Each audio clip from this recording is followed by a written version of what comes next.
समप्रभा निर्विघ्नं कुरु मे देव सर्वकार्येषु सर्वदा। सरस्वती नमस्तुभ्यं वरदे कामरूपिणि विद्यारम्भं करिष्यामि सिद्धिर्भवतु मे सदा। गुरुर्ब्रह्मा गुरुर्विष्णु गुरुर्देवो महेश्वरः गुरुः साक्षात् परब्रह्म तस्मै श्री गुरवे नमः। प्रसन्ना महोदय। आम् अस्मि भगिनि। वदतु। ओम श्रीकृष्ण परब्रह्मणे नमः। अथ भगवद्गीता। ओम तत्रापश्य स्थितान् पार्थः पितॄनथ पितामहान् आचार्यान् मातुलान् भ्रातॄन् पुत्रान् पौत्रान् सखींस्तथा श्वशुरान् सुहृदश्चैव सेनयोरुभयोरपि तान् समीक्ष्य स कौन्तेयः सर्वान् बन्धूनवस्थितान् कृपया परयाविष्टो विषेदन्निदमब्रवीत्।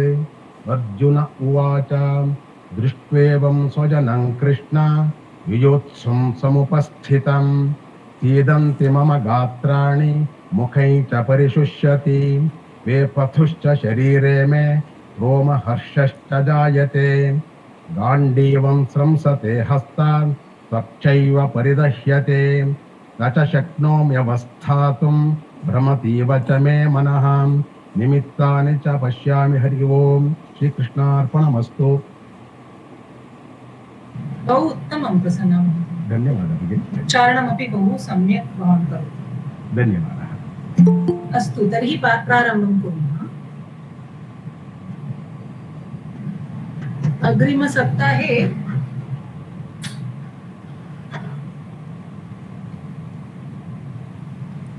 अन्वयरचनां वयं कृतवन्तः। तदेव वयं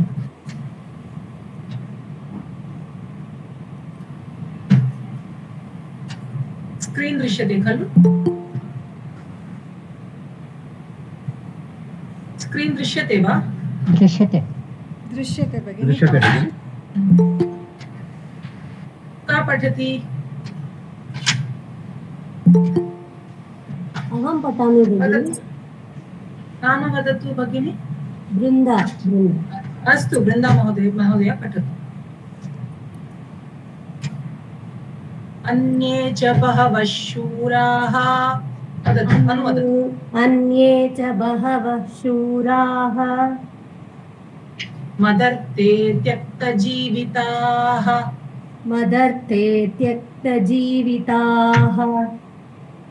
नानाशस्त्रप्रहरणाः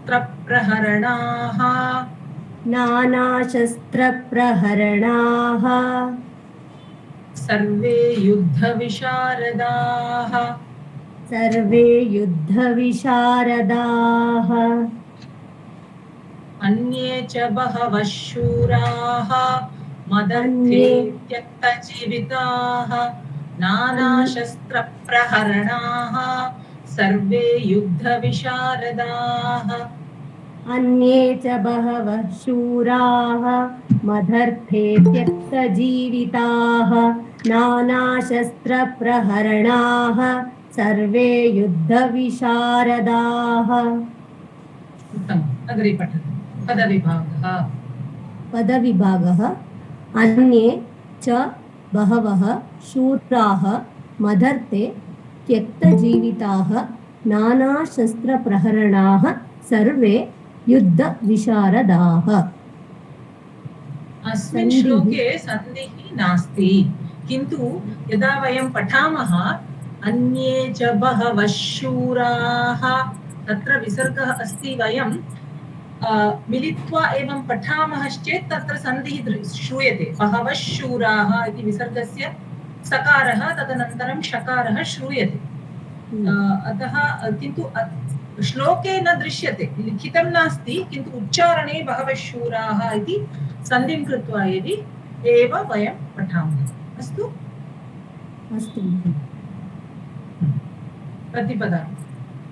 प्रतिपदार्थः। अन्ये इतरे द अदर्स सर्वनाम शब्दः प्रथमा विभक्ति बहुवचन उत्तमं च तथा च अव्ययम् बहवः अनेके बहुशब्दः पुल्लिंग प्रथमा विभक्ति बहुवचनम् तस्य एकवचनं द्विवचनं किं भवेत् बहवः इति शब्दस्य एकवचनं बहु इति शब्दस्य बहूनि बहु आम् आम् गुरु शब्दवत् चलति बहुः बहु बहवः बहूनि इति तत्र नपुंसकलिङ्गे एवम् अस्ति किन्तु पुल्लिङ्गे बहुः बहु बहवः अस्तु शूराः अर्थः वीराः मदर्थे मम कृते फॉर माय सेक तत्वजीविताः त्यक्तं जीवितं यैः ते ये तेषां जीवितम् एव दुर्योधनस्य कृते अर्पितवन्तः those who have already those who have already offered their lives to him मदर्ते तथा च त्यक्तजीविताः द्वयमपि समस्तपदं सन्ति नौ मदर्ते इत्यत्र सन्धि अस्ति वा भवन्तः पठितवन्तः अतः पृच्छामि मदर्ते इति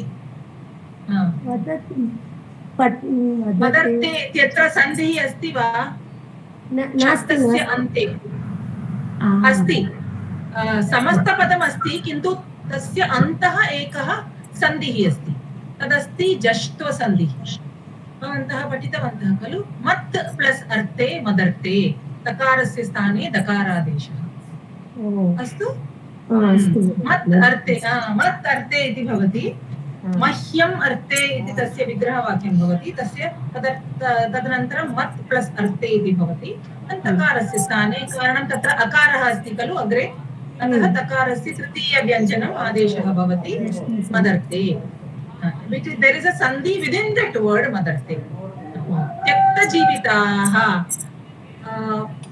दुर्योधनः किं वदति बहवः शूराः सन्ति तेषां नामानि सः पूर्वस्मिन् श्लोके सः स्वीकृतवान् अस्माकं सैन्ये बहवः शूराः सन्ति ते के इति सः उक्तवान् भवान् भीष्मः कर्णः कृपः एते सर्वे सन्ति अन्ये अपि सन्ति ये मम कृते तेषां जीवनमपि समर्पितवन्तः ते मम जीवनं त्वदर्थे इति ते उक्त्वा ते मम कृते एव अत्र आगतवन्तः इति सः वदति त्यक्तजीविताः तेषां जीवनं दुर्योधनस्य कृते अर्पितवन्तः इत्युक्ते ते एवमेव चिन्तयन्ति यदि युद्धे मम हननं भविष्यति तर्हि तत् जीवनं कस्य कृते केवलं दुर्योधनस्य कृते एव इति कारणात् त्यक्तजीविताः इति सः पूर्वमेव वदति मम कृते जीवनं त्यक्तवन्तः इति तेषां जीवनस्य विषये न चिन्तयित्वा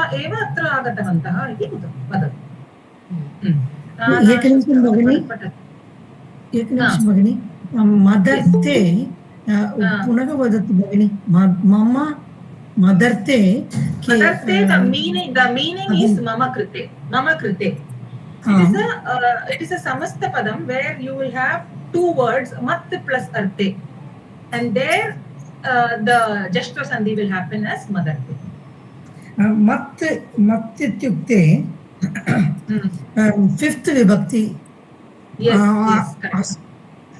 asmat shabda correct धन्यवाद Bhagini, one doubt Bhagini, but yes. In the book it is given as there are no sandhis in this shloka. Yeah, there are no. I am just asking within the word if there is a sandhi. Otherwise, there are no sandhis. Yeah, there are no sandhis except when you pronounce Bhavashuraha. When kada sandhi bhavati. Sandhi, like for example, Ramah gacchati iti vayam prithak vadamah chet tatra sandhi nasti. But when you bring them closer, you can say Ramo gacchati.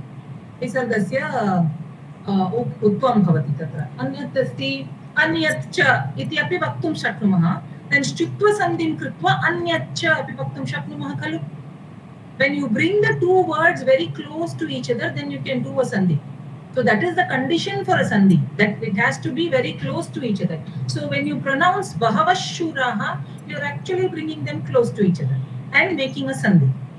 किन्तु अत्र पृथक् पृथक् एव लिखितम् अस्ति, अतः पुस्तके एवम् अस्ति कि there are no sandhis. Okay, but Bhagini. only when you bring them together the sandhi will happen, otherwise they are different words. Astu? Oh, okay, understood.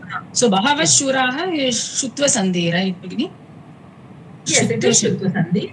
Okay. It is, first it will happen, first Visarga Sandhi, Visargasya Sakara Adeshah Bhavati, Tadanantaram you will have Bahavas plus Shuraha, then Sakarasya Shakaraha, because that Shutva Sandhehe Prasaktihi Agachati Khalu Tatra.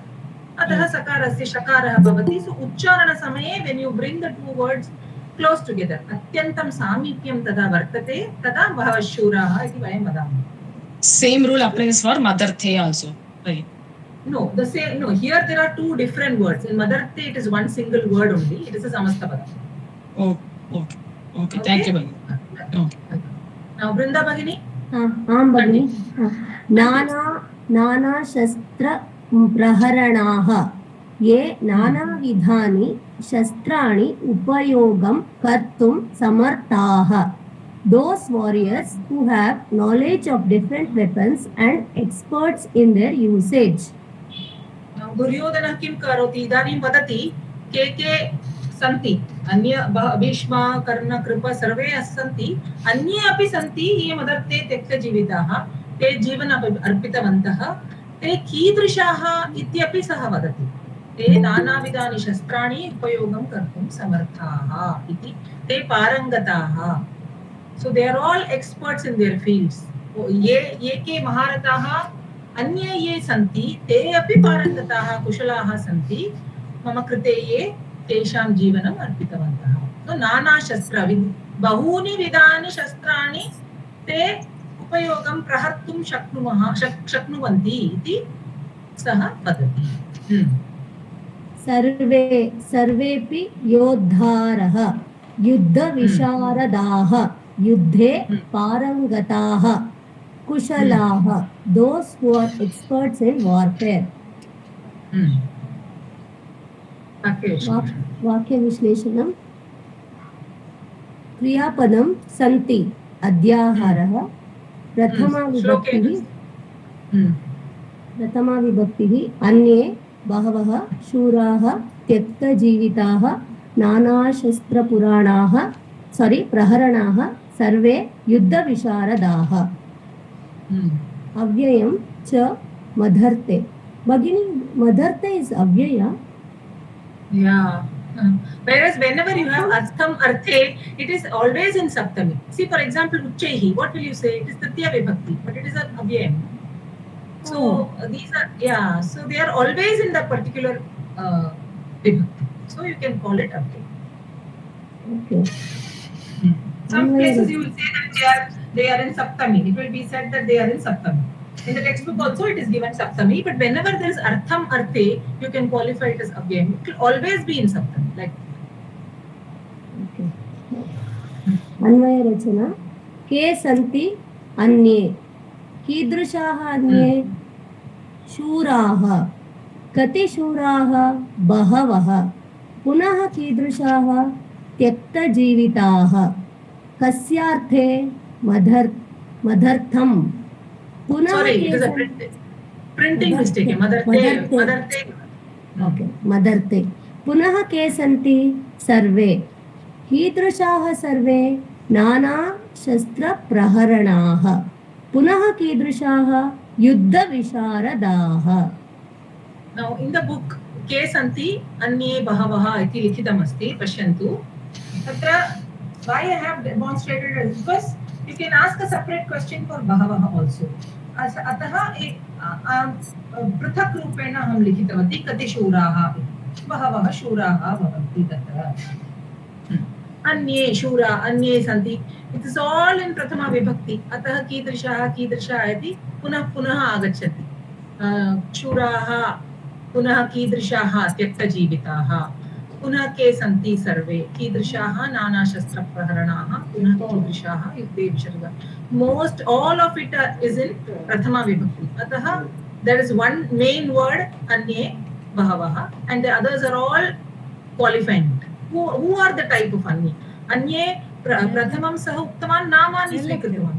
इदानीं सः अन्ये इति उक्तवान्. अन्ये शूराः अपि मम सैन्ये सन्ति. ते के इति सः पृथक् रूपेण तेषां नामानि न स्वीकरोति. केवलम् एवं वदति, ते मम कृते तेषां धनं त्यक्तवन्तः, ते युद्धे कुशलाः निपुणाः सन्ति, ते बहवः तेषां समीपे बहूनि शस्त्राणि सन्ति, तेषाम् उपयोगं कर्तुमपि ते समर्थाः सज्जाः च भवन्ति इति सः वदति. अन्वयः नानाशस्त्रप्रहरणाः शूराः सर्वे युद्धविशारदाः अन्ये बहवः च मदर्थे त्यक्तजीविताः सन्ति. Now as you observe, there is one main visheshyam anye. You can say bahavaha also. Anye bahavaha. Tasmat purvam maya sarvam sthapitam. See, these are all the visheshanam. So nana shastra praharanaha, suraha, sarve, yuddha visharadaha. All that I have put before the visheshyam. Madarte tyaktaji, because you have to, the reason why they have come here, they have already given up their lives for me. Ataha madarte tyaktajivitaha iti. Tasmat anantaram maya sthapitam. You understood why this is the main word anye bahavaha comes first, and tasmat purvam all the visheshanani of anye bahavaha. And kimartam atra agataha madarte agataha. Madarte kim kurvantah, madarte kim kurvanti te tyakta jivitaha bhavanti. तात्पर्यम् अधुना सः वदति न केवलं एते सर्वे यानि नामानि मया पूर्वम् उक्तानि अन्येपि बहवः महारथाः सन्ति. ते बहुविधानि शस्त्राणि प्रयुक्तं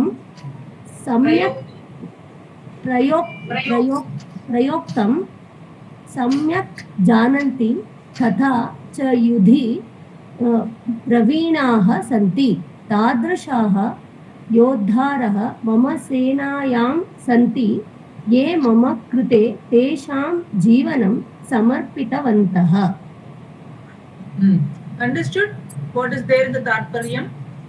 Yes, whatever I have to. Yes. Anye santi, te kidrishaha santi, te mama krite jeevanam samarpitavantah. This is a very simple. Yuddhe praveenaha, yuddhe kushalaha santi. Yudhi, it means yuddhe, kushalaha, praveenaha. तादृशः अन्ये च बहवः योद्धारः मम सेनायां सन्ति अपेक्षया तेषाम् अपेक्षया अन्ये अपि सन्ति and ते मम कृते जीवनमपि समर्पितवन्तः. That's all. अस्मिन् श्लोके किमपि नास्ति. अध्यापिका Yes, वदतु. That end is samarpitavantah. That is past tense, no? Yes, correct. Whereas he says they are ready to give their lives. Is it correct? No, त्यक्ता जीविताः is इक्ता प्रत्यय. भवन्तः पठितवन्तः खलु गत परिचय मध्ये. त्यक्ता जीविताः is Pratyaya Pratyaya. Is talking they have already sacrificed their lives. They have decided that our life is already now belongs to Duryodhana. So their life is gone. That is how they have thought and they have come here to the war. So they have already given their lives to me. That is what he takes it as. So he doesn't care. He has already decided that their lives now belong to me. They have sacrificed it already. So they don't care whether they live or die. They are here for my sake. Yes. Understood. Yes. Bhagini, I have a doubt in fifth Anvay Rachna. I will ask after the class, Bhagini. Okay. Astu. Thank you. Dhanyawad. कः पठति वा का पठति अन्वय रचना? अहं वदामि. नाम वदतु भगिनि. गीताराव. अस्तु भगिनि, पठतु. अपर्याप्तं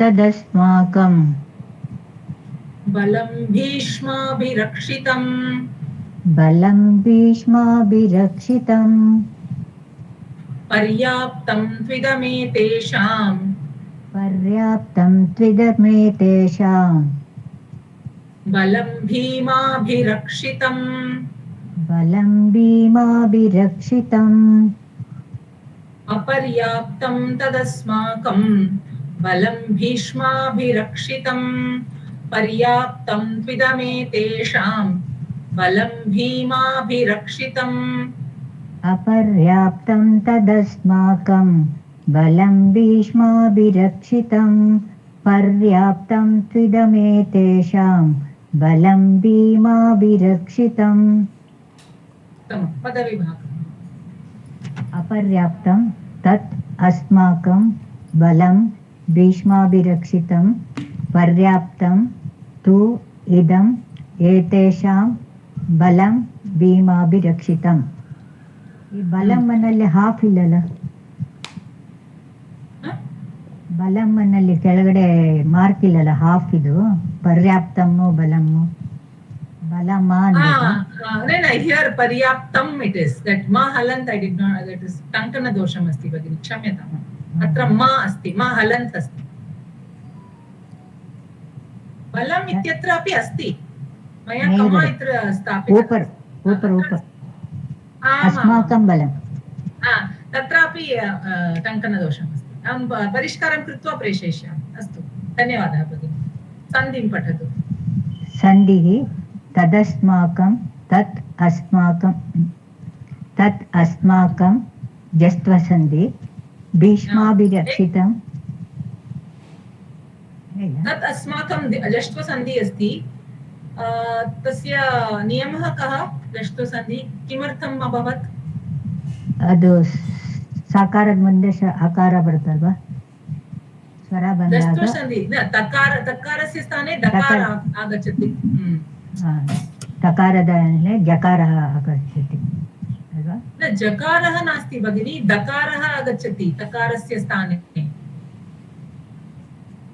कोऽपि वदति वा अन्य कोऽपि वदति वा वर्गीयव्यञ्जनस्य परे स्वरः वा मृदुव्यञ्जनं भवति चेत् जष्ट्वसन्धिः भवति तकारस्य स्थाने यदा तृतीयपदस्य तृतीयाक्षरम् आदेशरूपेण आगच्छति आम् आम् उत्तमम् अत्र अकारः अस्ति अतः तकारस्य स्थाने वर्गस्य तृतीयव्यञ्जनम् आदेशः भवति तवर्गस्य तृतीयव्यञ्जनं द अतः तदस्माकम् इति भवति अत्र तु स्वरः अस्ति मृदुव्यञ्जनं नास्ति स्वरः अस्ति भीष्माभिरक्षितं भीष्मा प्लस अभिरक्षितं भीष्माभिरक्षितं भीमा प्लस अभिरक्षितं द्वौ अपि सवर्णदीर्घसन्धिः इदमेतेषां तु प्लस इदं द्विदं एण् सन्धि द्विदं प्लस एतेषां द्विदमेतेषाम् अत्र केवलं संहिता अत्र केवलं संहिता तत्र सन्धिः विकारं न भवति खलु प्लस ए मे एव भवति अतः तत्र सन्धि विकारं नास्ति अतः सन्धिः अपि नास्ति केवलं सामीप्यं वर्तते उकारस्य स्थाने पूर्वस्मिन् पदे द्विदम् इत्यत्र कस्य वर्णस्य आदेशः अभवत् टु प्लस इदम् उकारस्य स्थाने कः वर्णः वा वा वा वा यणसन्धेः नियमः अस्ति उकारस्य स्थाने वकारादेशः त्विदम् इति प्रातिपदिकं प्रतिपदार्थम् अपर्याप्तं सीमा एव नास्ति अस्माकं सैन्यं बृहत् 11 अक्षोहिणी सेना अस्ति तस्य सीमा एव नास्ति इति our army with 11 अक्षोहिणी is huge and limitless तत् अस्माकं सैन्यं बलं सैन्यबलं भीष्माभिरक्षितं भीष्मपितामहेन रक्षितं सैन्यम् army protected by grandsire Bhishma He was the commander of the Kaurava army till his fall on the 10th. Sorry. Fall on the 10th day at the hands of Arjuna. Paryaptam parimitam limited. Tu idam etat. Consider. Etesham yesham pandavanam sainyam. Balam sainya balam. Bhima virakshitam. Balavata bhimena rakshitam pandava sainyam. भीमाभिरक्षितं भीष्माभिरक्षितम् एकं सैन्यं कौरवाणां सैन्यं तद् भीष्मेण अभिरक्षितं protected अन्यत् अस्ति भीमाभिरक्षितम् अत्र तु भीष्मः एव तस्य कौरवसेनायाः सेनापतिः अस्ति अतः भीष्माभिरक्षितं भीमाभिरक्षितं सः सेनापतिः नास्ति कः सेनापतिः धृष्टद्युम्नः खलु सेनापतिः किन्तु सः वदति भीमाभिरक्षितं तस्य मनसि किं स्यात् एषः महावीरः सः प्रतिज्ञां कृतवान् यत् अहं दुर्योधनं दुःशासनं च वधं करिष्यामि इति सः उक्तवान् सः गदा युद्धे अपि बहु निपुणः अस्ति अतः तत्सर्वं दुर्योधनस्य मनसि स्यात् अतः एव सः भीमाभिरक्षितम् इति उक्तवान् भीतिः अपि स्यात् किं करिष्यति इति वाक्यविश्लेषणं क्रियापदम् अस्ति अध्याहारः प्रथमविभक्तिः अपर्याप्तं तत् बलं भीष्माभिरक्षितं प्रथमविभक्तिं भवति पर्याप्तम् इदं बलं भीष्माभिरक्षितम् ಇದು ತಮ್ ಬಂದಿದೆಲ್ಲ ದ್ವಿತೀಯ ವಿಭಕ್ತಿ ಆಗಬೇಕಲ್ಲ ನಪುಂಸಕ yes ಷಷ್ಠಿ ವಿಭಕ್ತಿ because it is all qualifying see it is qualifying sainya balam one is balam so kim asti iti vayam prashnam pruchhamah चेत् balam eva agachati sainya balam then that all that is visheshanam भीष्माभिरक्षितम् अपर्याप्तं तत् बलं see that gives you the clue as to this is napumsakalinga so kim asti balam asti so that is prathama vibhakti no when you get the answer kim asti so balam asti tat aparyaptam asti tat bhishmaabhirakshitam asti tat asti so all are answering to asti in the second line kim asti punah balam asti sainya balam कीदृशं बलम् इदं तत् पर्याप्तम् अस्ति so they are all prathama vibhakti षष्ठी विभक्तिः अस्माकम् एतेषाम् अव्ययं तु अन्वयरचना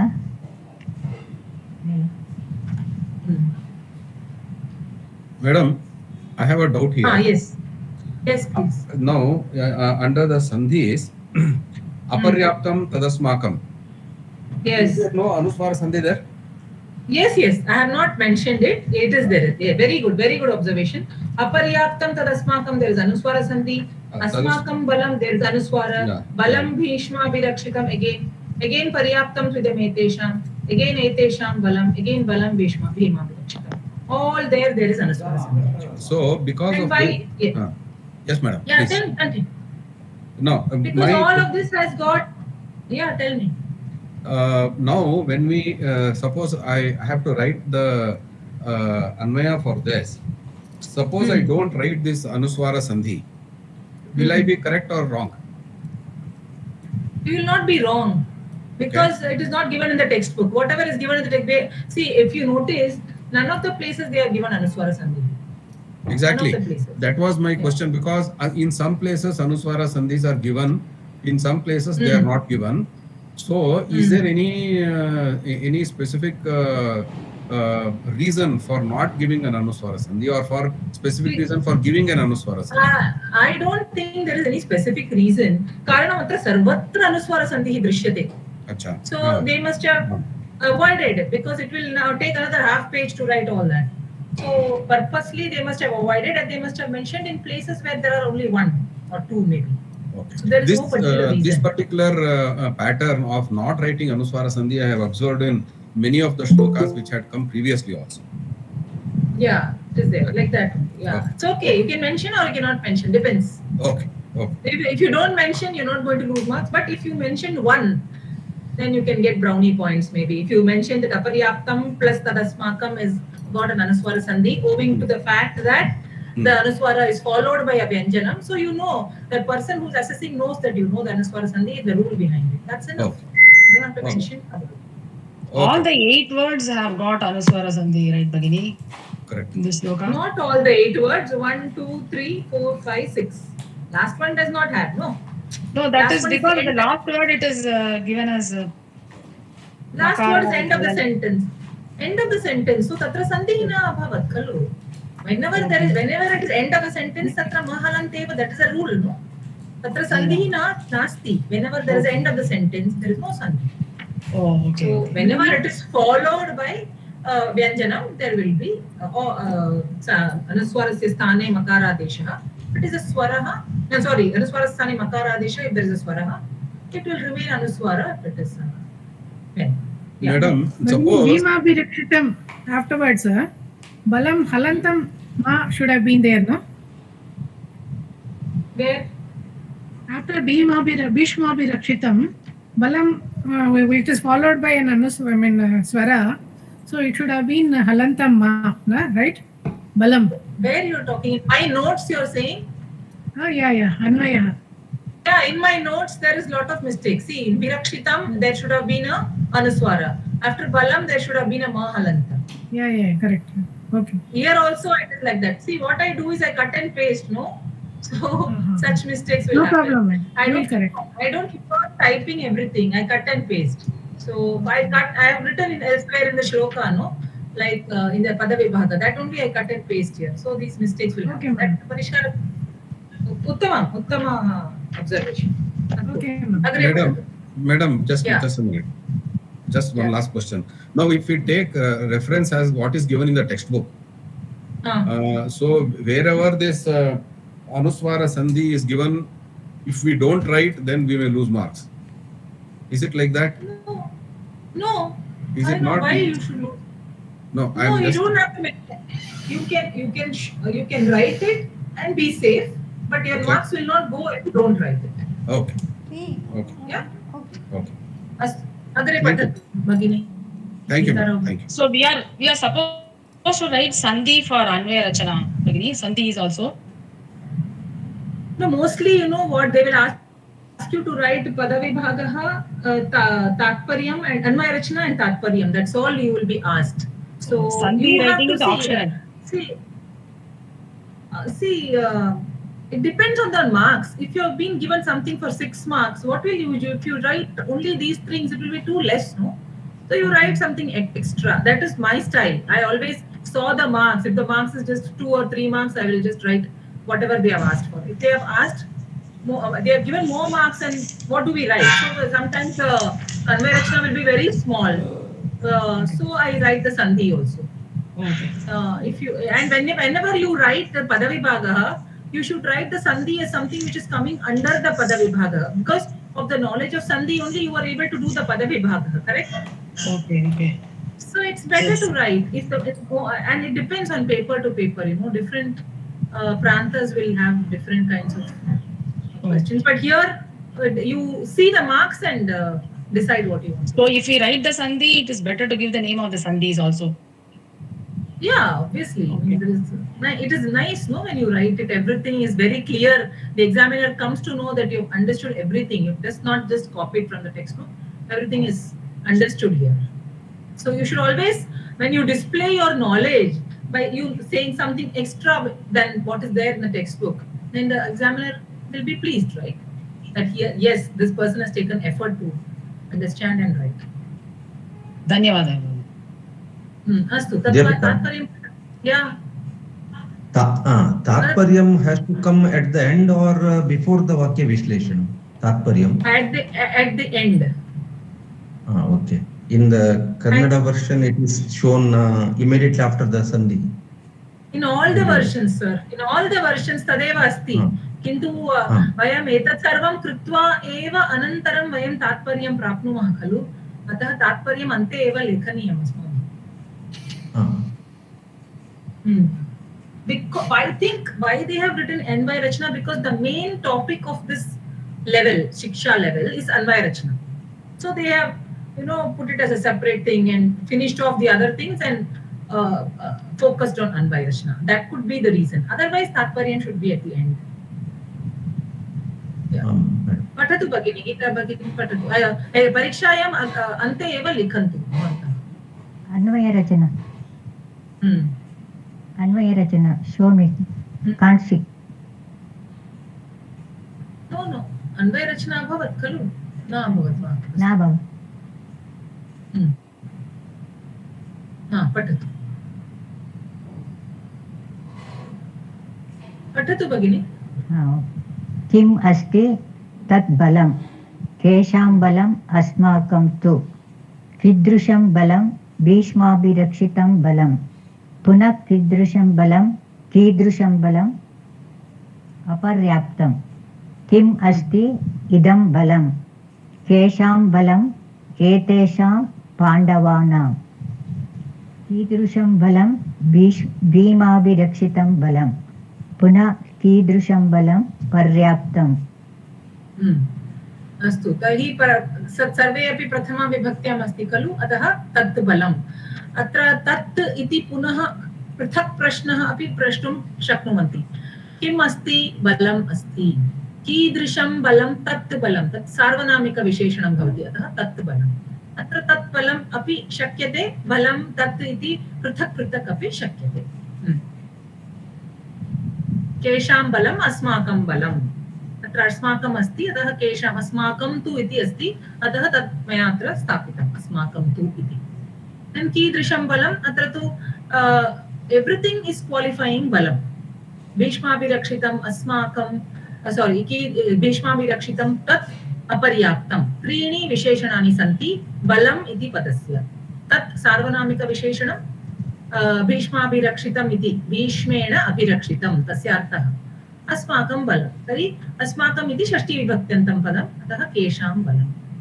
अग्रिमं वाक्यमपि तादृशमेव अस्ति. सः एतत् इति एतेषां बलम् इति वदति. एतेषाम् इत्युक्ते तेषां पाण्डवानां बलम्. पठतु. अन्वय.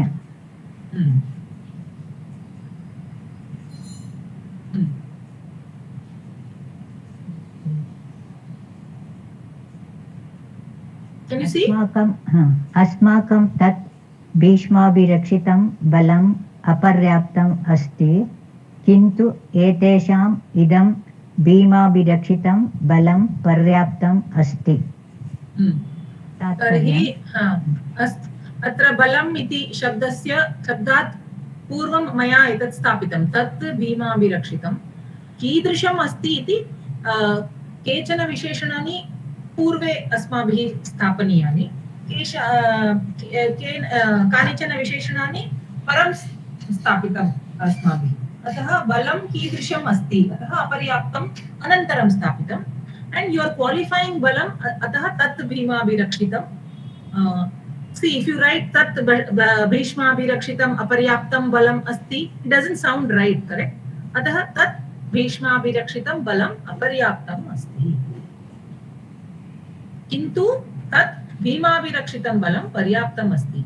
So aparyaptam and paryaptam has two different interpretations that we will see later. Patatu tatparyam. Bhagini, one question, Bhagini, can I ask? Can we finish this Tatparyam and then you can ask? Okay. Yeah. Okay. Thank you. Yeah. Tatparyam. Yadyapi Pandava Sainyasya Senapatihi Drishtadyumnaha Asit Tatapi Duryodhanaha Bhimasya Vishaye Eva Chintayati. Ekam tu Tasya Gadayuddhe Kushalata Dvitiyam tu Tasya Asman असामान्याः पराक्रमः शक्तिः च किन्तु एतेषां सर्वेषाम् अपेक्षया तस्य प्रतिज्ञा. So there are this is something which I have written. I mean, it is not there in the book. कः सः सेनापतिः पाण्डवसैन्यस्य दृष्टद्युम्नः. But Duryodhana is always thinking about he first approached Balarama and improved his Gada Yuddha Kushalata. How he did it?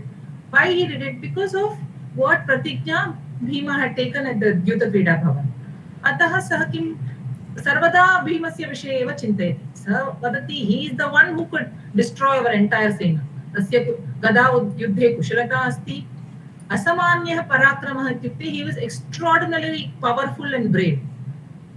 Bhima. So all that is constantly making him think only about Bhima. सर्वदा तस्य विषये एव चिन्तयति. कारणं त्रीणि कारणानि सन्ति. One is गदायुद्धे कुशलता, तस्य पराक्रमः, तथा च तस्य प्रतिज्ञा. असामान्य, एक्स्ट्राऑर्डिनरी. तथा च तस्य प्रतिज्ञा.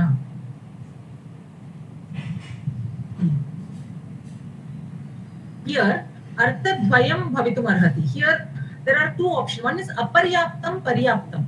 In the shloka, the aparyaptam is limitless. There are two meanings. One is paryaptam, limited, and aparyaptam, limitless.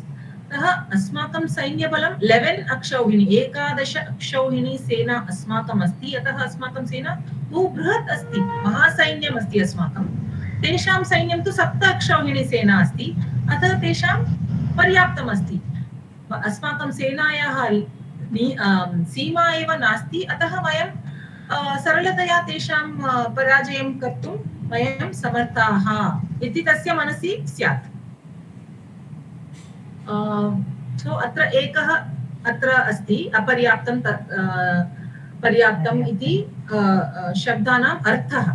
किन्तु केचन अन्यत् किमपि वदन्ति. ते वदन्ति अपर्याप्तम् इत्युक्ते तस्य मनसि भीतिः स्यात् यत् भीष्माभिरक्षितम् अस्माकं सैन्यं यदस्ति तत् बहु बृहत् अस्ति. तथापि वयं तेषां पराजयं कर्तुं वयम् असमर्थाः. अपर्याप्तं, not enough.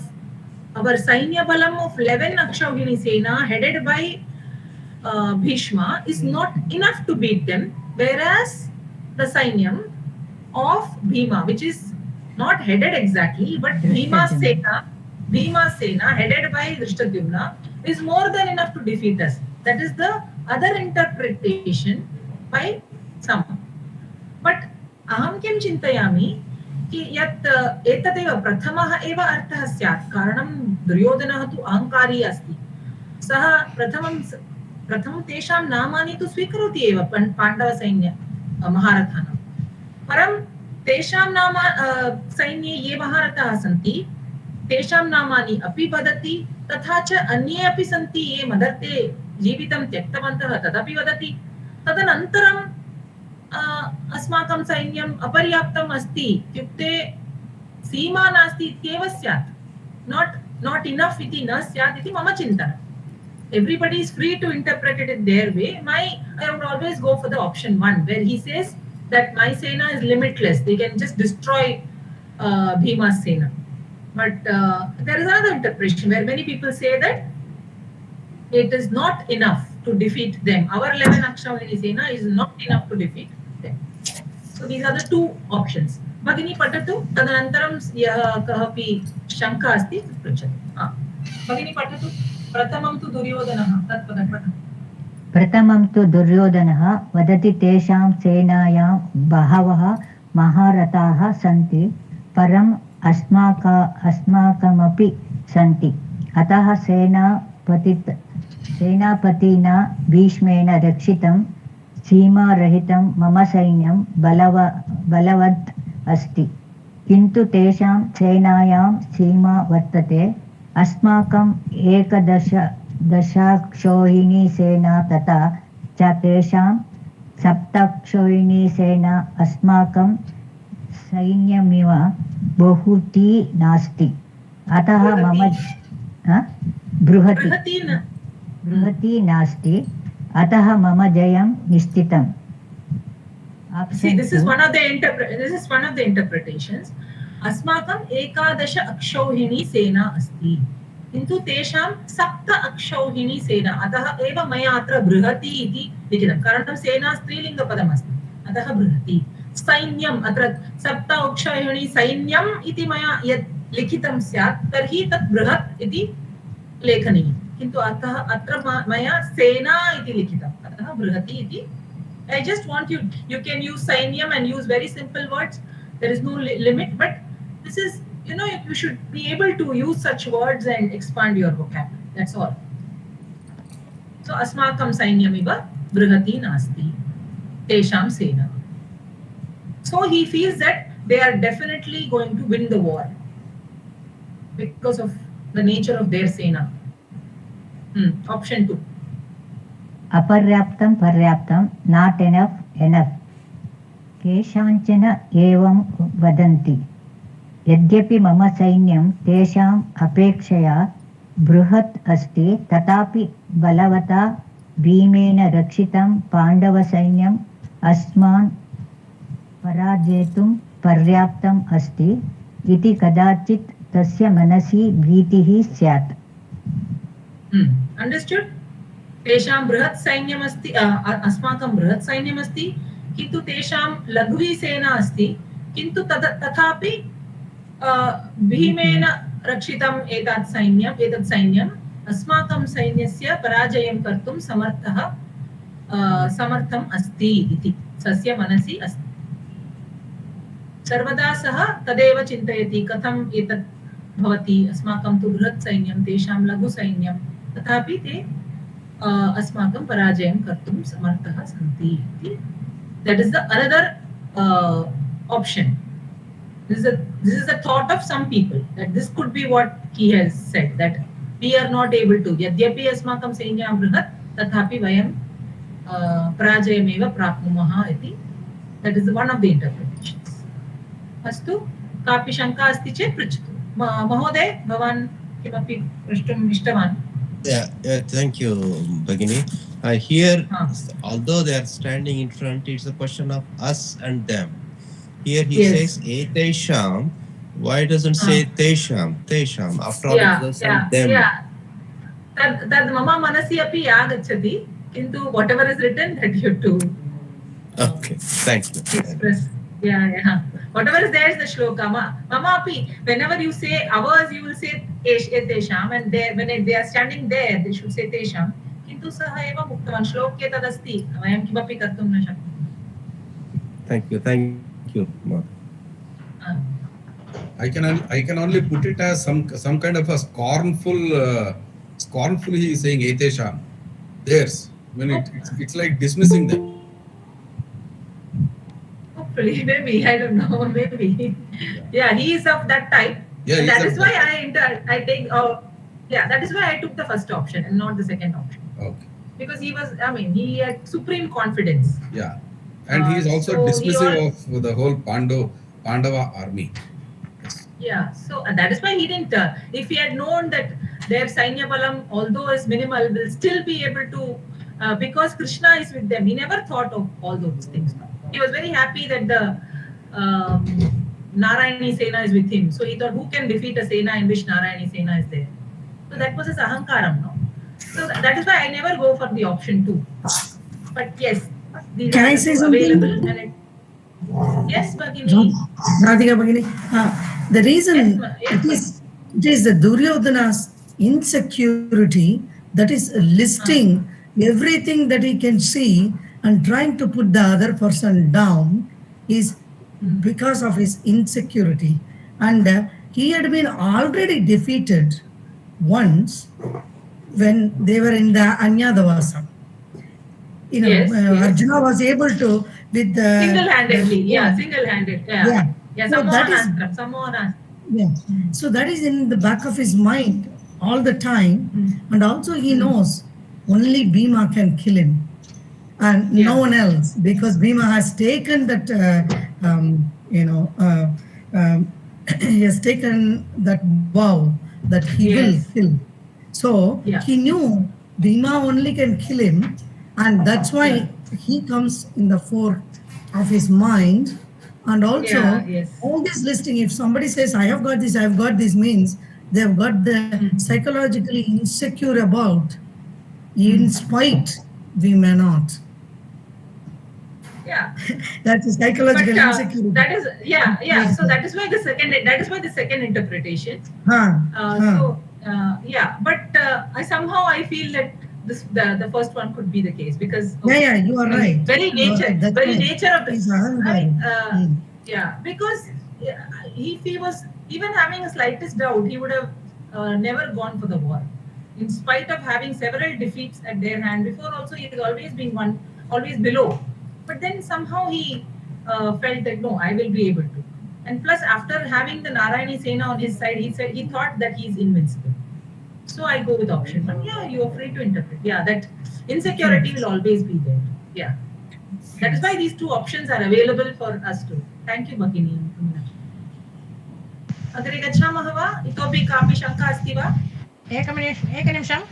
These are all for our Jnanartham only, no?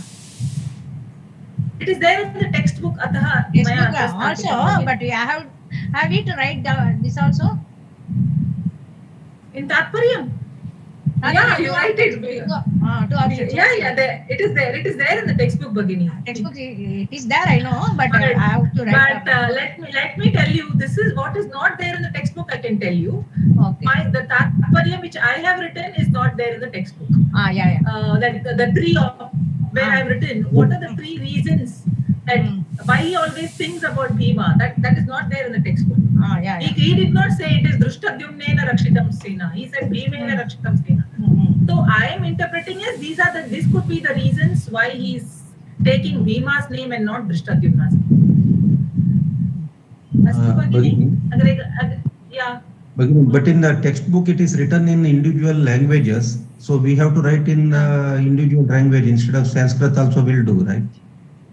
Yeah, you can. You're free to write in English or any other language. Yeah, any other language. Okay. Madam, we have to write both the aspect of this, both the aspects. Yes, it is there in the textbook. However, commentators have interpreted the terms paryaptam and aparyaptam to mean sufficient and capable, and insufficient and incapable. So you have to write both. Oh, okay, ma'am. So you know that there are 2 meanings of the word aparyaptam and paryaptam. Yes. And what he actually meant, he only knows. Yeah. Vyasa knows. Adhyapike, I have a doubt. What is the full meaning of Bhima Bhirakshitam? Is it like a compound word? Bhima Bhirakshitam? Yes. Bhimena Abhirakshitam.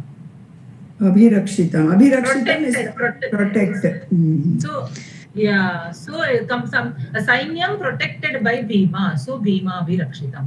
So whenever you have a compound word, you will not see the vibhakti of the first word. So Bhimaha is the word, right? Bhimena Abhirakshitam Ena. You will not see that. You will only see the Pratipadikam. That you will learn in the Kovita. And the other doubt I had is Paryaptam and Aparyaptam. They are not indeclinables. They have come as adjectives here. Adjectives. Yeah. Not indeclinable. Were they in the indeclinable usually? Are they usually? There are many words which are, here Madarte is given as Saptami, but you can write it as an Avyayam. So there are many words where you will find that Bahu is an Avyayam also. Do you know that? And it is also got declensions. Correct? So it's like that. Bahuni. Dhanyavadaha.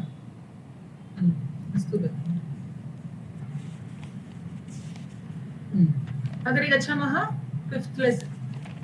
Oh, I have yet to do the Astu.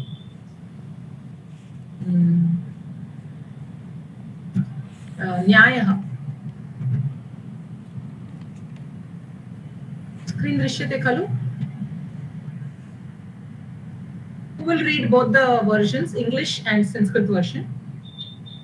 Ka patati? Who will read? Yeah, English means let me read. This is Kumar Vijay Kumar. Patatu Bhagini. Read in English or whichever languages. Shall I read? Yeah, read. You want to read English first? What? Yeah, first you read English or whichever is your language, and then read the Sanskrit version. Yeah, mine is English. I will read English. Yeah. Ushtra Lagudanyayah. Lagudaha is a stick. A camel carries a load of sticks on its back. It is beaten with one of those very sticks by the rider. This is the reward the best of burden gets. This maxim is quoted when, in an argument, an opponent is defeated using his own logic. Beast of burden asti bagini. Best nasti, beast asti. Second beast also, of burden, first camel, donkey. Yeah, first you finish. Ushtra laguda nyaya. Yeah. पठतु. उष्ट्र लघुड न्यायः पठतु. उष्ट्र इत्युक्ते camel. लघुड इत्युक्ते stick. पठतु.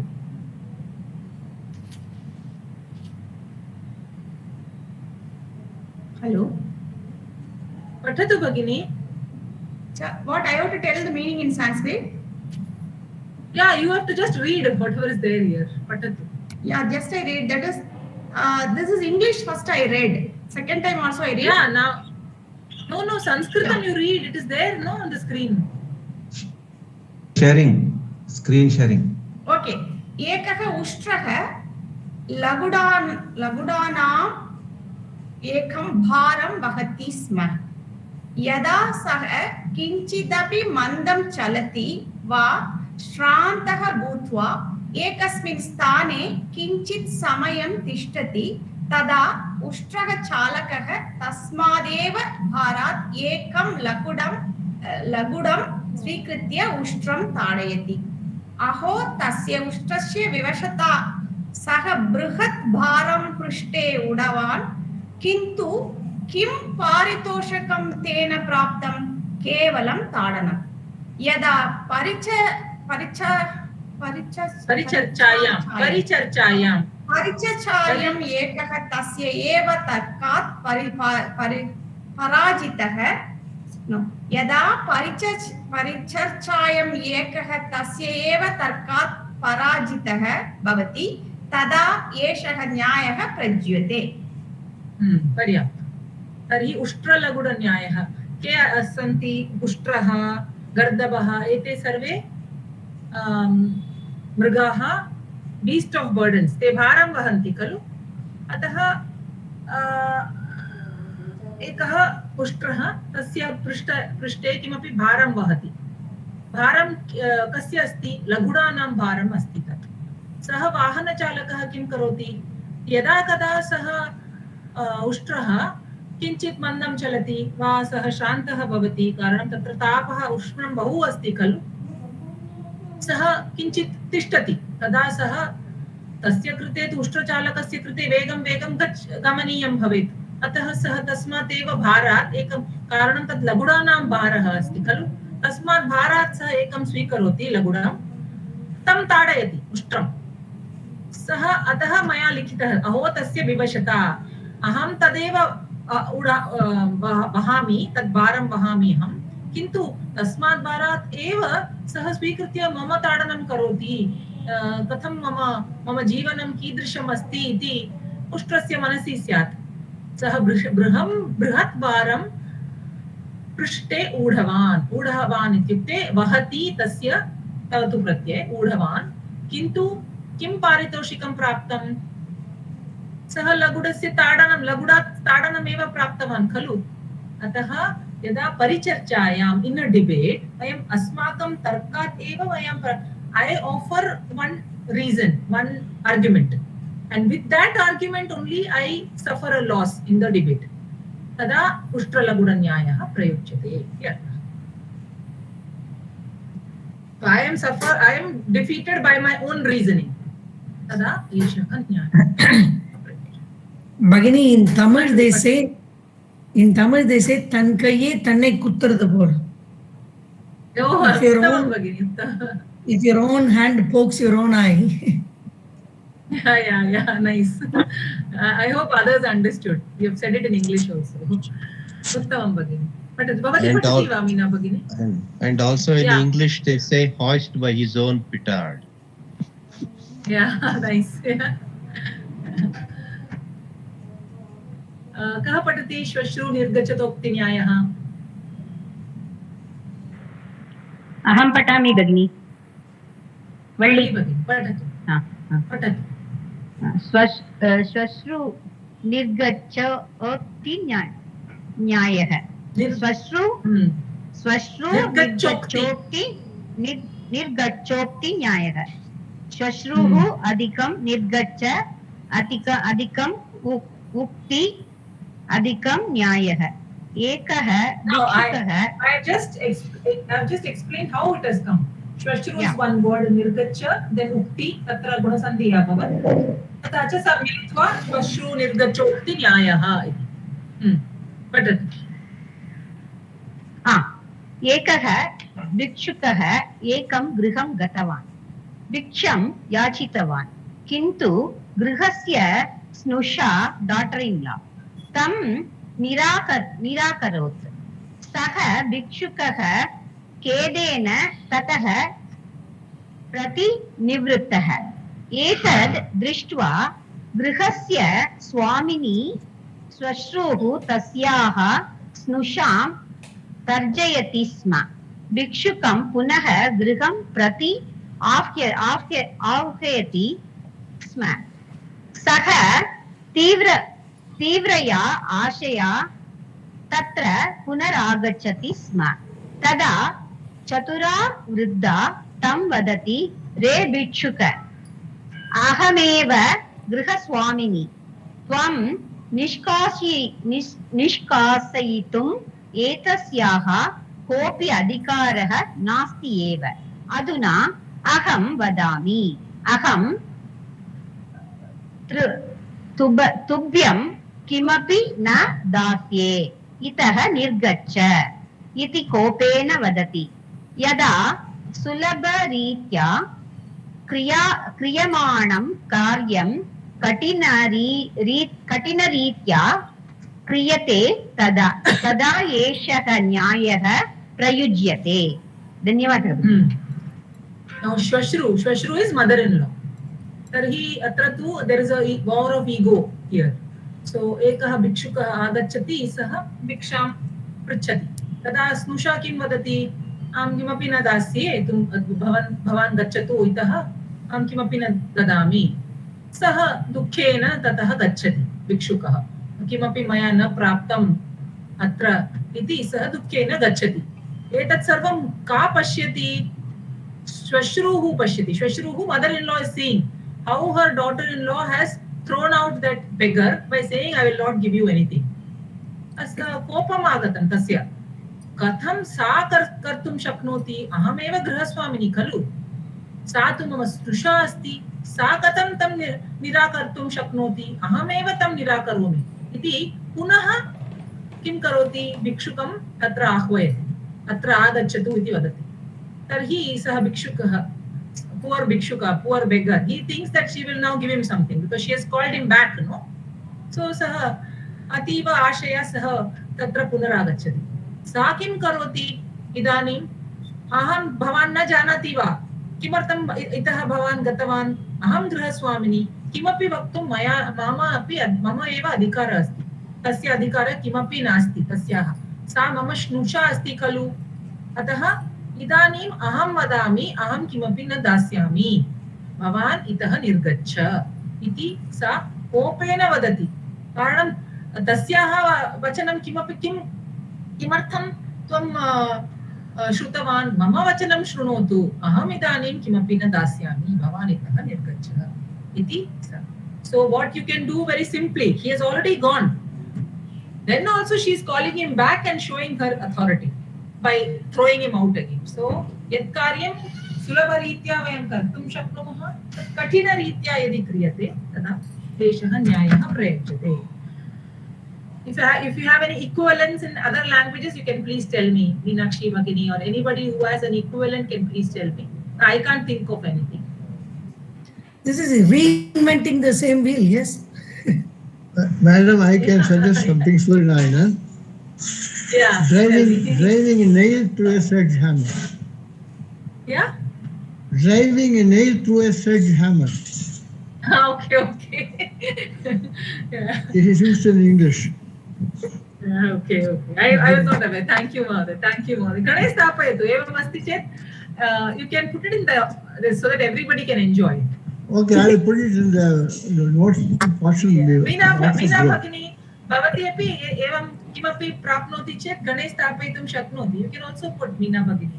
Like that, if you see any equivalence in any language, ye avagantum shaknoti, ye avagachanti. Typical example of our government.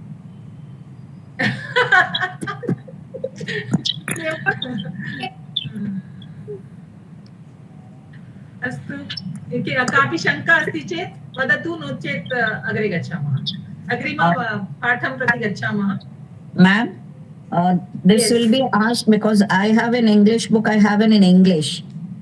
So if they ask about Ushtalagan, for example, if they ask about Ushtalagan Nyayah, then we have to write it in Sanskrit or in English. मातृभाषया लिखतु इति आगच्छति तत्र so you can write it in English. Yeah, so you can write it in English. But if they write Sanskritena likhatu, I don't know the changes. When I was there, they said Matrubhashaya likhatu. So I wrote it in English. Yeah. So they say Sanskritena likhantu chet, you have to write it in Sanskrit. Okay. And attempt to write in Sanskrit. You write in English, and even if you write three lines in Sanskritam, it is viewed very, in a better way. Even if you are making grammar mistakes, it is fine. Attempt to write in Sanskrit. Astu Mahoday, Dhanyavadah. Bhagini, Shamyata, shall we write the same in Sanskrit? Huh? You had given, no? Yes. Shall I write these stories itself? Yeah, it's the same. No, I have only Bhagini, what I have done is translation. So you can also do, no? Okay. Dhanyavadah. मया किमपि नूतनं न स्थापितं भगिनि यद् पुस्तके अस्ति तस्य एव अनुवादं कृत्वा मया अत्र स्थापितं भवती अपि सरलरीत्या वा अन्यत् किमपि पर्यायपदं स्वीकृत्य लेखितुं शक्नोति ओके धन्यवादः अग्रिमपाठं प्रति गच्छामः 5th lesson प्रहेलिका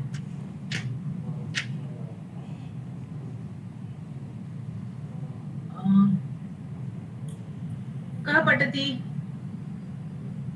पंचमः पाठ पेज नंबर 88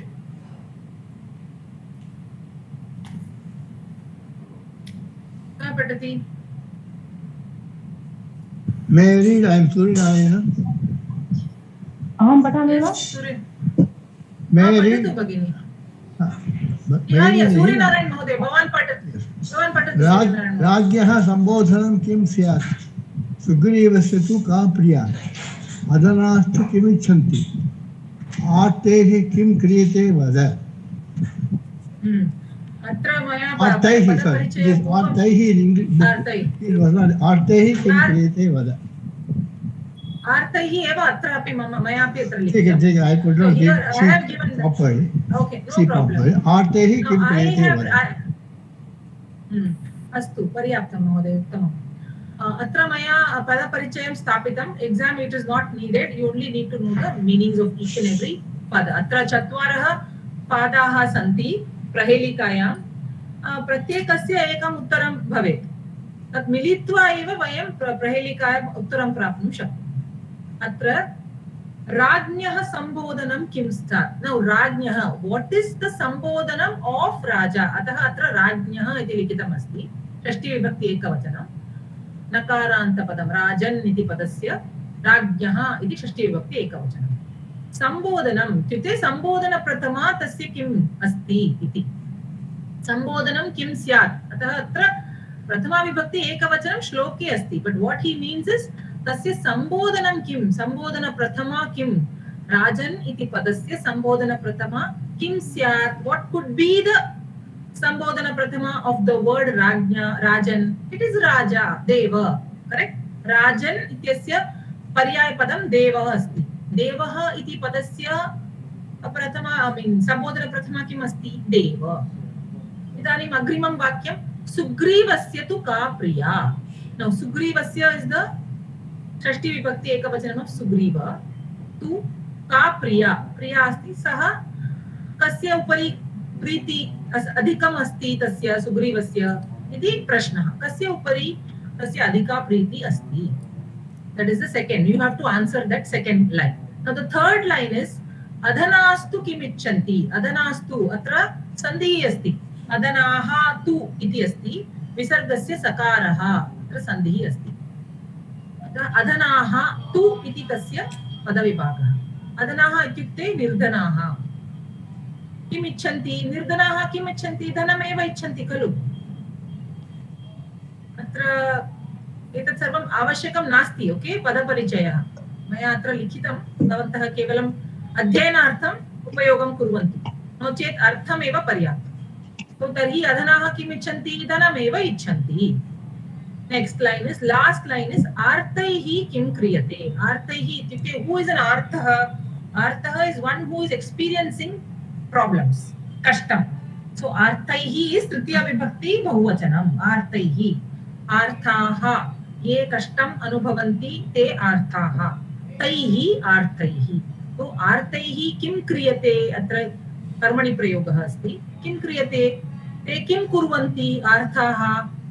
वद इति प्रहेलिकाकारः पृच्छति. वद आर्तैः किं क्रियते. आर्ताः किं कुर्वन्ति इति पृच्छति. So you will get the answer by answering each and every question. So प्रथमस्य प्रश्नस्य उत्तरम् अस्ति देव. क्योंकि राज्ञः इति पदं तस्य सम्बोधनप्रथमा राजन् इति अस्ति. किन्तु अत्र पर्यायपदं किम् अस्ति. देवः. तर्हि तस्य सम्बोधनप्रथमा देव. प्रथमस्य वाक्यस्य देव. द्वितीयस्य वाक्यस्य सुग्रीवस्य तु का प्रिया. का प्रिया अस्ति सुग्रीवस्य. तारा. तस्य भार्या अस्ति तारा. सा एव तस्य प्रिया भार्या. तृतीयस्य वाक्यस्य अधमाः किम् इच्छन्ति. अधमाः अधनाः निर्धनाः धनम् इच्छन्ति. अतः त्रयाणां पादानां वयम् उत्तरं प्राप्नुमः. देव तारा धनम् इति. यदा वयं योजयित्वा लिखामः तदा वयम् आर्तैः किं क्रियते इति प्रश्नस्य वयम् उत्तरं प्राप्नुमः. That is the main question. आर्तैः किं क्रियते. By answering the questions of the three padas, you will get the answer of the fourth pada. So अत्र प्रहेलिकायां भवान् पठतु सूर्यनारायण महोदय. अत्र प्रहेलिकायां तत्. अत्र प्रहेलिकायां चत्वारः पादाः वर्तन्ते.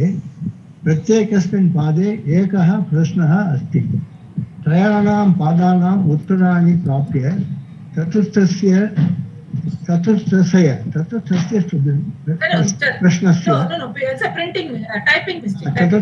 प्रश्नस्य उत्तरं ज्ञायते. राजा इति पदस्य पर्यायपदं देवः. तस्य पदस्य सम्बोधनप्रथमा देव. सुग्रीवस्य प्रिया भार्या तारा. निर्धनाः धनम् इच्छन्ति. आर्ताः ये कष्टेन पीडिताः सन्ति. ते किं कुर्वन्तः सन्ति. भगवतः आराधना. सो देव plus Tara plus Dhanam देवताराधनम is the answer. Devataradhanam is Devataradhanam. Devataradhanam. Yeah, Devataradhanam is the answer. Is the answer. Devata Aradhanam. Aradhanam. It is a samasta padam again. Savarna dirgha sandhi hota hai. Yes, correct, absolutely. So atra bhavatah aradhanam kurvanti. ये कष्टे पतन्ति ते किं कुर्वन्ति. तदा एव भगवतः आराधनां कुर्वन्ति खलु. अहं कष्टेन अहं पीडितः अस्मि मम साहाय्यं करोतु इति भगवन्तं पृच्छन्ति. तर्हि तस्य आराधनां कुर्वन्ति. अर्चनां पूजा अर्चनां कुर्वन्ति आर्ताः.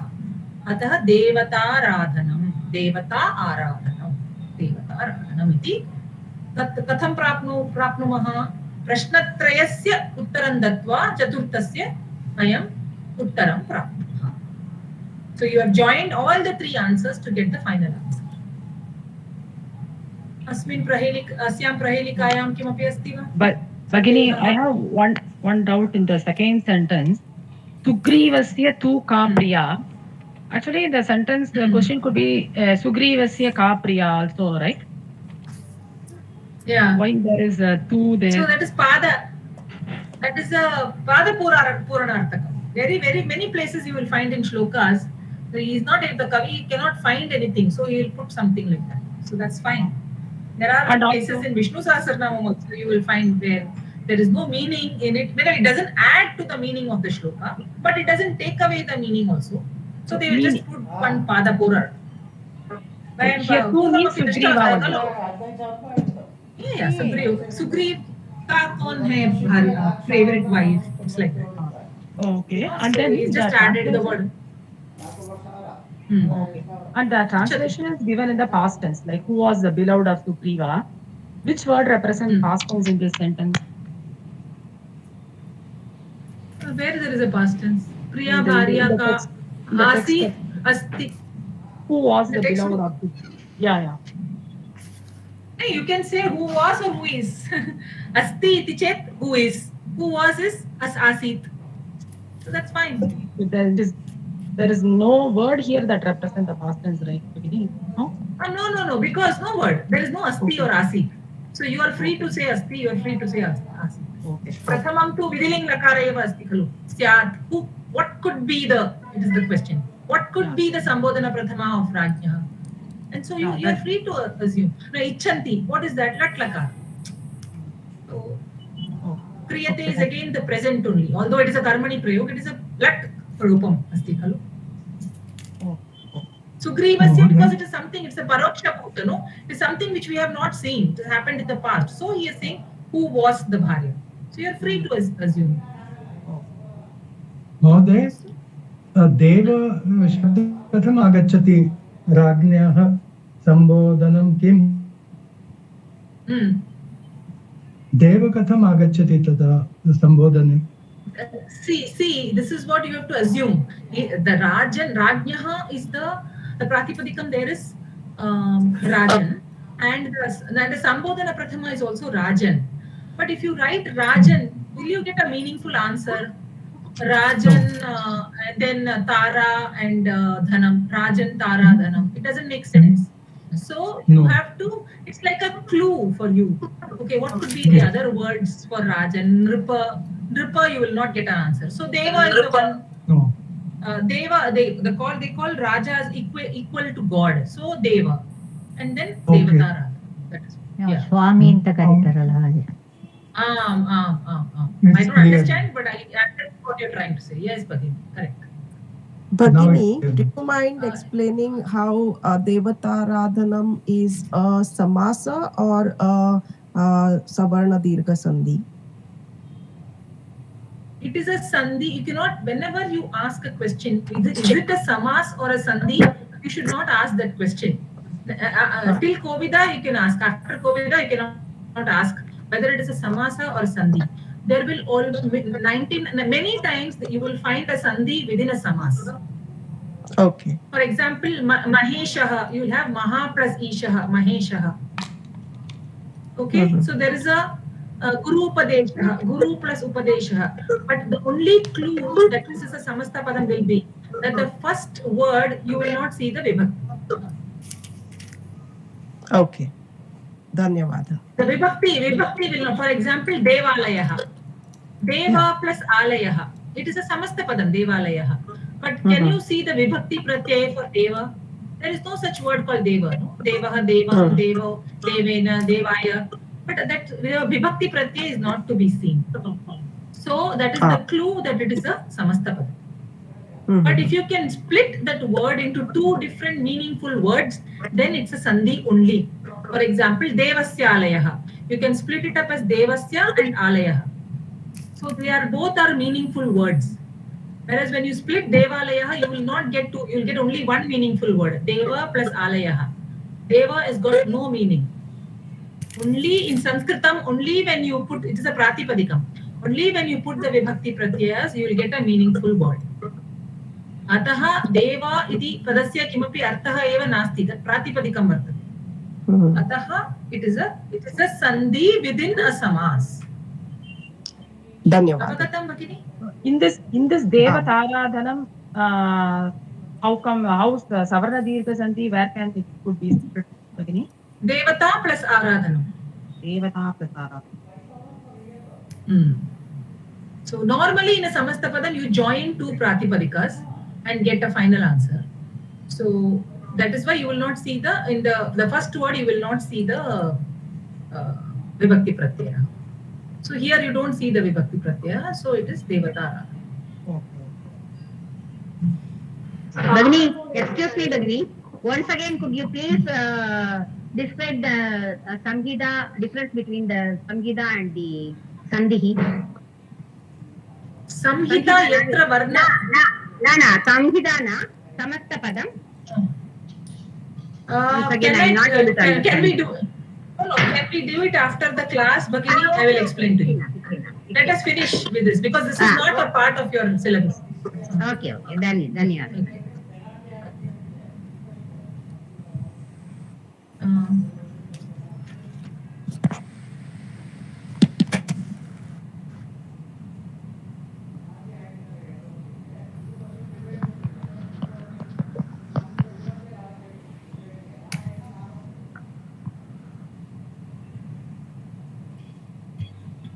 Can you see the screen? No, Bhagini. No, Bhagini. Now it's see. Okay, page number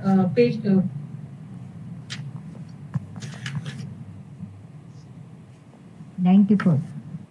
कः पठति? अहं पठामि वा? Page number 92. नाम वदतु भगिनी. पूर्णिमा. पूर्णिमा भगिनी पठतु. अहं वदामि, अनुवदतु. अयनेषु च सर्वेषु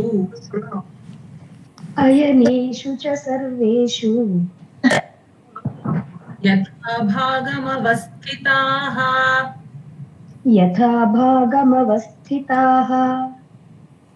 भीष्ममेवाभिरक्षन्तु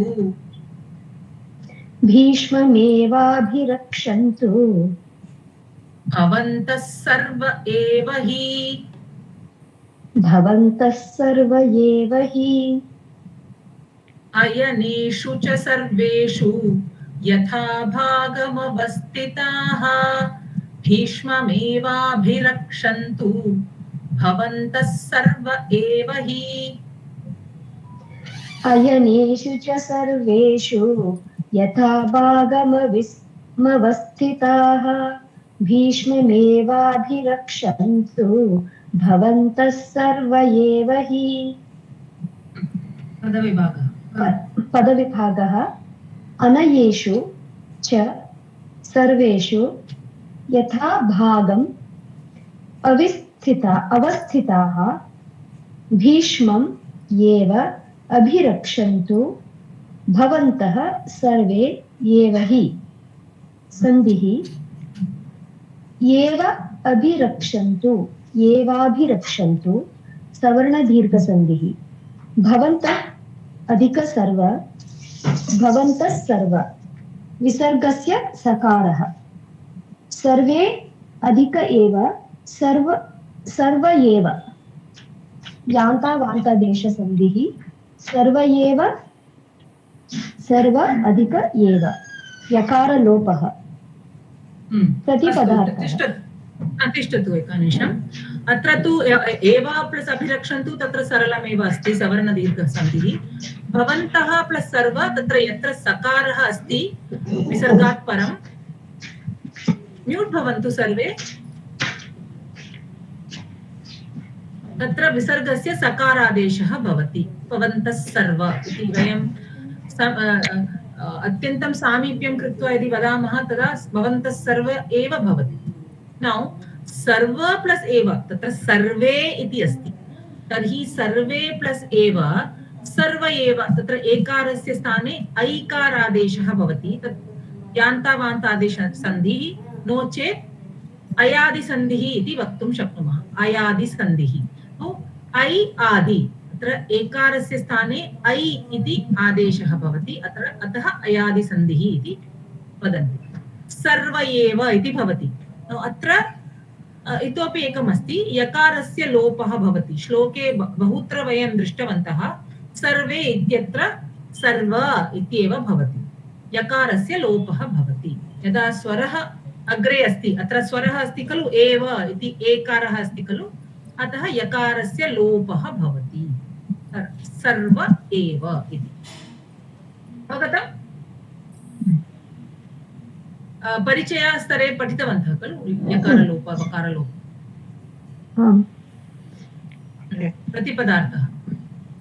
प्रतिपदार्थः अनलेषु रथेषु अयनेषु क्षम्यतां अयनेषु रथेषु सप्तमी तृतीय बहुवचन च अव्ययम् सर्वेषु येषु सर्वेषु सयन्दनेषु स्थिताः मया अत्र बहुत्र मया एतत् टङ्कणदोषं कृतम् अस्ति अत्र अस्मिन्नेव दिने एतत् सर्वं भवति स्यन्दनेषु इति भवति स्यन्दनम् अस्ति खलु क्षमां याचे अहं सर्वं सम्यक् कृत्वा एव अहं प्रेषयिष्यामि गणे स्यन्दनेषु स्यन्दन इत्युक्ते किं रथः स्यन्दनम् इस् अ पर्यायपदं टु रथः रथः इस् अ पुल्लिङ्ग शब्द स्यन्दनम् इस् अ नपुंसकलिङ्ग आम् भगिनि येषु सर्वेषु स्यन्दनेषु स्थिताः नायकाः यथा भागं यस्मिन् युद्धक्षेत्रभागे भवन्तः इदानीं सन्ति तत्र अव्ययम् भवन्तः इदानीं सन्ति तत्र it should be read like this yatha bhagam is an avyayam and yasmin yuddhakshetrabhage bhavantah idanim santi tatra eva sthitva tasya abhirakshanam kurvantu iti sah prarthayati यस्मिन् युद्धक्षेत्रभागे भवन्तः इदानीं सन्ति तत्र रक्षन्तु अवस्थिताः यत्र स्थिताः भवतां रथेषु तत्र एव स्थित्वा अव अधिकस्था अधिकक्त पुल्लिङ्ग प्रथमा विभक्ति बहुवचन प्रत्यय भीष्मं सेनापतिं भीष्मं पुल्लिङ्ग द्वितीया विभक्ति एकवचन एव अर्थं हि अभिरक्षन्तु समीपं स्थित्वा रक्षन्तु अभि अधिक रक्ष धातुः रक्ष धातुः लोट् लकारः प्रथमा विभक्ति तृतीय बहुवचन भवन्तः नकारान्त पुल्लिङ्ग एक प्रथमा विभक्ति बहुवचन भवान् भवन्तौ भवन्तः तस्य प्रातिपदिकं किं भगिनि भवतः भवत् भवत् आम् उत्तमं भवत् दुर्योधनः सर्वान् सेनानायकान् वदति सर्वे एव सर्वेपि महारथाः सर्वे अपि महारथाः सः भवन्तः इति कं वदति भवन्तः इति नायकान् वदति यत्र भवन्तः स्थिताः सन्ति तत्र एव स्थित्वा स्वस्य स्थाने स्थित्वा भीष्मस्य अभिरक्षणं कुर्वन्तु कारणं किं यदि भीष्मः पराजितः भवति चेत् युद्धं समाप्तं सेनापति यदि गृहीतः भवति कैः अपि महारथैः वा केनापि महारथेन यः सः गृहीतं भवति चेत् युद्धं समाप्तम् अतः तम् अभिरक्षन्तु इति he is warning them please protect him because if he is got hold by the others then the war is over so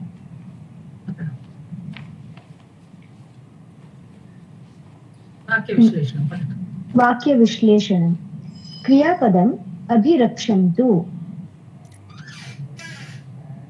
अभि is a prefix yes upasarga किन्तु उपसर्ग क्रियापदम् itself is abhirakshantु only. अभिरक्षन्तु You cannot say rakshantu. For example, agachantu. What we will say agachantu, you cannot say gachantu is the kriyapada. You have to say agachantu. So abhirakshantu. अभिरक्षन्तु प्रथमा विभक्तिः अवस्थिताः भवन्तः सर्वे द्वितीया विभक्ति भीष्मं सप्तमी विभक्ति अयनेषु सर्वेषु अव्ययं च एव हि यथा भागम्. Whenever you see these words yatha, mati, yatha, shakti, these are all avyayams. अन्वय रचना. के अभिरक्षन्तु भवन्तः सर्वे एव अभिरक्षन्तु इत्युक्ते नायकाः खलु. एवं वदतु भगिनी, सम्यक् भवति. पुनः भवती वदतु के अभिरक्षन्तु. हे कान् वदति? दुर्योधनः नायकान् वदति भवन्तः सर्वे रक्षन्तु अभिरक्षन्तु. एवं एक्स्प्लेनेशन् दत्वा अग्रे गच्छतु. कथं भूताः भवन्तः अवस्थिताः कथं कथं भूताः how have they stood? No, why I have put katham bhutaha? No, where to stay? Katham sthitva rakshantu. No, why I have put the question? Why I could have written kidrishaha bhavantaha. I could have written kidrishaha bhavantaha. But why is it written katham bhutaha abhirakshantu? Because avasthitaha is ikta pratyay. Yatra ikta pratyay asti, we have the freedom to write katham bhutaha, bhuta, bhutam. So here avasthitaha iti ikta pratyayah asti khalu. Ava yoga stha yoga ikta pratyay. Atah katham bhutaha bahuvachane asti. Atah katham bhutaha bhavantaha. Kidrishaha कर्मणि प्रयोगः. कर्मणि प्रयोगः. No, it is not karmani prayoga. Abhirakshantu asti kalu. Bhavantah abhirakshantu. Where it is karmani? See, ikta pratyay need not be karmani. Ikta pratyay need not be karmani. Yeah. In the parichaya level, you have learnt it under karmani, but there are certain places where you can use ikta pratyay in kartari. Those are akarmaka dhatu asti chet. Then you have gatyartaka dhatus. So all there you can, for example, you must have heard Ramah vanam gataha. So that is a kartari prayog only, no? So, but it is a gatyartaka dhatu. That is why it is used. So there are certain conditions where even in kartari you can use ikta pratyay. कुत्र अवस्थिताः यथा भागम् अवस्थिताः. केषु अवस्थिताः अयनेषु अवस्थिताः. So in what? So ratheshu. कीदृशेषु अयनेषु सर्वेषु. One second. What kind of a visheshanam it is? कीदृशं विशेषणम् अस्ति सर्वेषु? सप्तमी विभक्ति. No, vibhakti. I'm not asking you. What type of a visheshanam it is? नायकाः. सर्वनाम. सार्वनामिक विशेषणम् अस्ति. सार्वनामिक विशेषणं. For example, whenever सः दुर्योधनः, you can write it as one. कः अस्ति सः दुर्योधनः इति लेखितुं शक्नुमः. पृथक् अपि प्रश्नः प्रष्टुं शक्नुमः. यत् कीदृशः दुर्योधनः, सः दुर्योधनः, तत् सार्वनामिक विशेषणं भवति. Whenever you use a separate prashna for a visheshanam which is a sarvanama, it is called sarvanamika visheshanam. Tad vayam prithak prashtum shaknumaha, or you can ask keep it as same. Atra sarvanamika visheshanam. Kam abhirakṣantu bhishmam abhirakṣantu. So sah kim vadatu bhagini? Duryodhanah sarvan नायकान् वदति भवन्तः सर्वे यथा भागम् अवस्थिता यथा भागम् अवस्थिता भीष्मं रक्षन्तु अयनेषु अवस्थिताः। उत्तमं।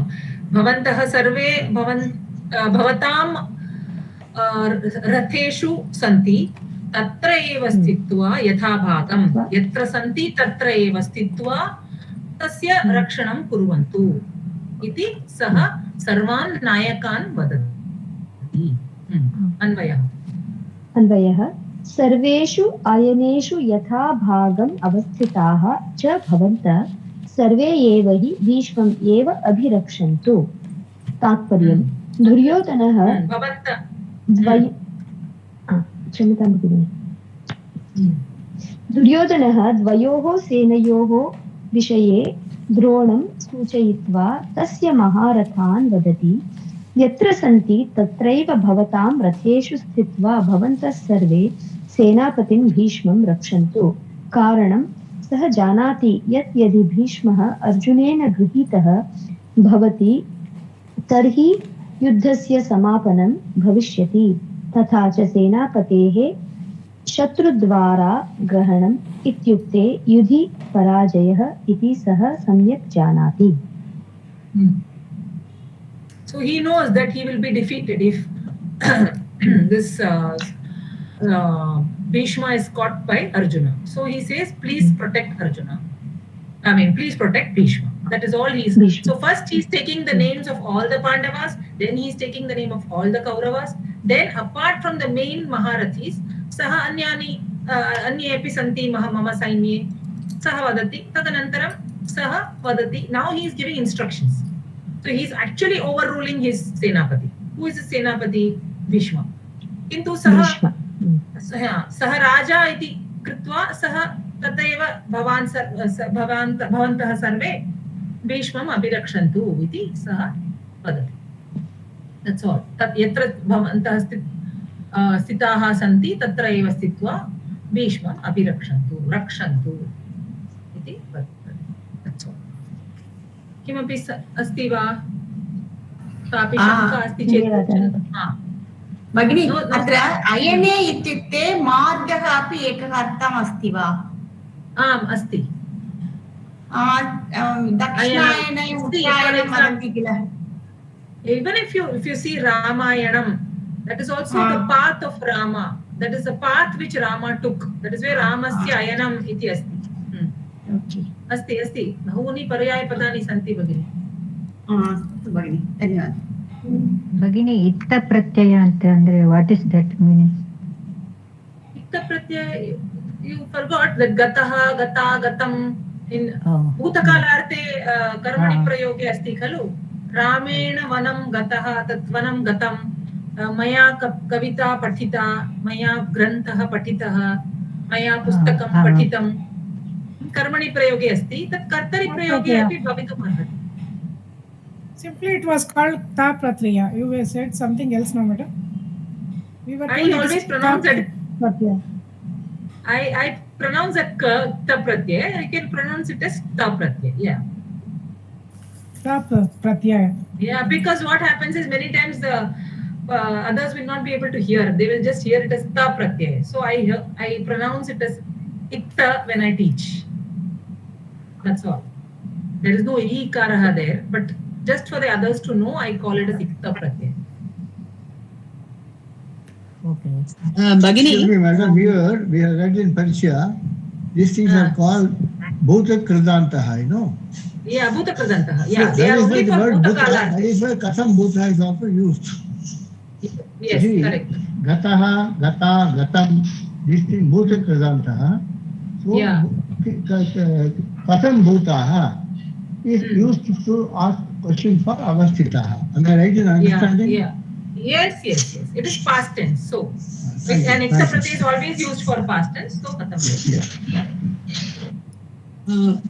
Bhagini, tomorrow the beginning Bhagavad Gita shloka, 5 shlokas I would like to chant. Uttamam Bhagini. This is what I want. You should always volunteer to read. Uttamam. From which? 31 to 35 parts. 31 to 35. We are on. Oh, Okay, Yeah, we Bhagini. will be only reading Prathama Adhyaya because that is what is there for your Shiksha level. No? So, Okay. It is there in the textbook. No. It is not there. You will find in the net, or you have a Gita book. Everyone should have a Gita book. Yeah, I have the Gita book. So from chapter 1, please. 31 to 35, right, Bhagini? Yes. Thank you. तर्हि समापयामः. अद्य समापयामः. श्वः अहं अग्रिमं श्लोकं वदामि. So tomorrow we will continue. तर्हि शान्तिमन्त्रं वदामि. सर्वे भवन्तु सुखिनः, सर्वे सन्तु निरामयाः, सर्वे भद्राणि पश्यन्तु, मा कश्चित् दुःखभाग् भवेत्. ॐ शान्तिः शान्तिः शान्तिः. मिलामः. Bhagini, I have a doubt. धन्यवादः. Yes. धन्यवादः. 5 Bhagini. Yes, Bhagini. Anvay Rachana 5.